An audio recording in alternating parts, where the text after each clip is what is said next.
ndo hii Ndo namba yako hii kabisa hii? Ndio ndo namba yangu. Sawa. Kwa hiyo nikipiga muda wote mimi nakupata. Muda wote. Sawa sawa. Sio, mbona ina masifuri mengi? Sio namba ya gari? Ni namba yangu gari. Jina ulisema nani? Loveness. Loveness. Kwa ni save.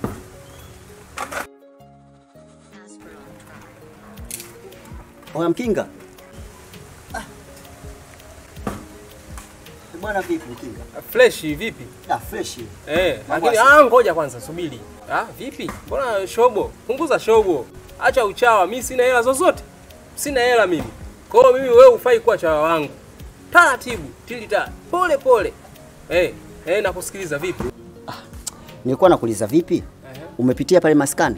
Nilipita juu kwa juu. Kwani vipi tena? Mbwana hujakutana naye? Mbwana? Sasa wewe mbwana wa nini?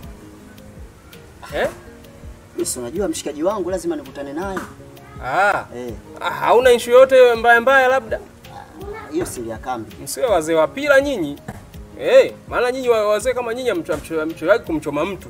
Labda mbona kakafanya jambo lolote huko, unakuja unamchomesha hapa unakula dolia unamtafuta. Nipange, kwani shida nini?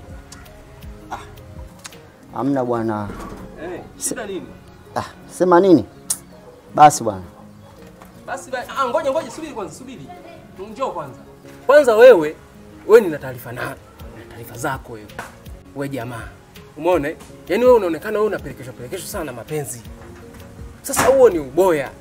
Umeona? Unatakiwa wewe mtoto wa kiume ukaze. Wewe mapenzi yanakupelekeshaje? Kuna jimama sijui ndo wewe jimama limekushikilia huko linakupelekesha. Wewe unatakiwa wewe usimame wewe kama wewe. Acha ushamba bwana. Wewe umekaza usiwe kama anko. Anko babake D, unadhani unamjua ila sijamtaja mtu. Unadhani unamjua